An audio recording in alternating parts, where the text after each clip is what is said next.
Welcome to my class, my dear students. Today we have to study about social science and economics. The first lesson, understanding development, perspectives, measurement and sustainability. In this lesson we have to study about the meanings of development from different perspectives, indicators and meanings of economic development and policies for sustainable development. The word development is used widely to refer to the progress of particular field or particular person. The progress of country is known as economic development. The interpretation of the concept development keeps on changing from time to time, from person to person. Every human being has an ambition or desire of his or her own to achieve progress in life. If our thinking turns towards progress and about ways to achieve the many goals for progress, it leads to development. Development refers to improve in quality of life such as higher income, better education, better health, nutrition, less poverty and more equal opportunity. The term economic development refers to the overall growth of all sectors of economy by adoption of new technologies. Economic development improves the living standard of the people as well as the status of the country. Indicators of economic developments. To measure the level of economic developments or net national product, that is NNP, per capita income, that is PCI, purchasing power parity, that is PPP, and human development index is also called HDI. Do you know what is meant by net national product? That is considered as a true measure of national output. It is also known as the national income. A rise in per capita income means an increase in aggregate real output. This is better indicator than national income for measuring development. Per capita income, we have to say PCI. For comparing the development of various countries, total income is not satisfactory measure. The average income is calculated by dividing the country's total income by its total population. The average income is also called per capita income. Calculation on the per capita income of all countries are calculated only in the US dollar in order to compare international level. Purchasing power parity, that is PPP. Purchasing power parity is defined as the number of units of country currencies secured to buy the same amount of goods and services in the domestic market as one of the dollar would buy in the US. Human development, that is human resource, is necessary for the progress of our country. The term human resources refers to the collective abilities of people which can be utilized in the production sector. Human resource development means the development of the person physical, mental abilities through education, healthcare and training. Human Development Index, that is HDI, which indicates all-round development of the people in the society. The Ministry of Human Resource Development is responsible for the development of human resources in India. Its headquarters is situated in Shastri Bhavan in New Delhi. Sustainability of development is taken to mean development without damaging the environment and not compromising with the needs of the future generation. Sustainability of development is comparatively a new area of knowledge in which scientists, economics, philosophers and other social scientists are working together. Natural resources can be divided into two, that is renewable resources and non-renewable resources. Renewable resources are replenishable resources. These are pollution-free and environmental friendly. These resources take a short time for renewal. That are solar energy, wind energy, water, wood, paper, etc. Non-renewable resources or non-replenishable resources which pollute and damage the environment. Millions of years are needed to the formation of these resources. That are, for example, metals, glass, fossils, fuels, coal, petroleum, natural gases, diesel, etc. Literacy rate of Tamil Nadu is the second highest among the southern states. Tamil Nadu literacy rate is higher than the national average. The enrollment for higher education in Tamil Nadu is the highest in India.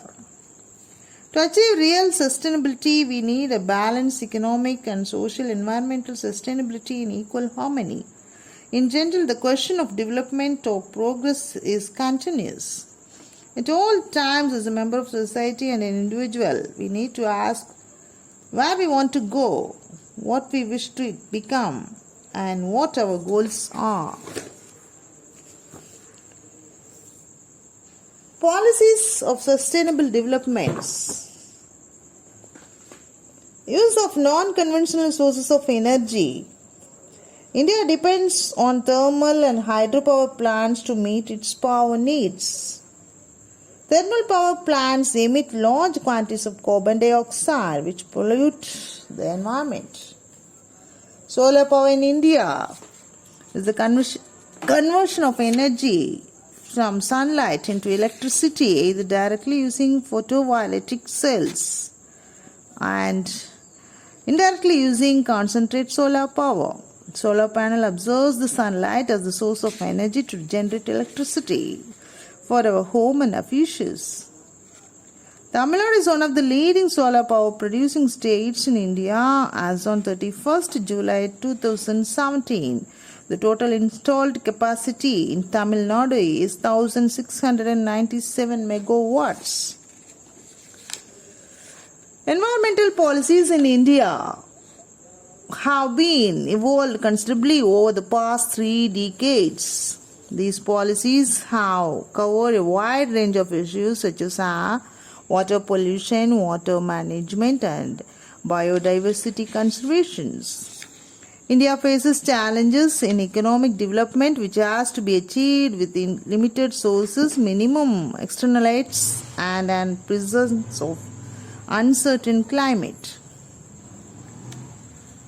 The Supreme Court of India has interpreted and introduced new changes in the environmental protection through a service and series of direction and judgments.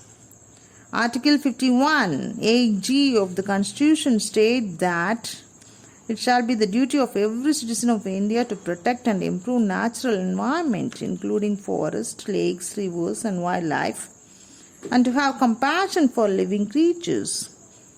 Development increases the quality of life. This means that people will have higher incomes, better education, better health, nutrition, less poverty, and more equality of opportunity.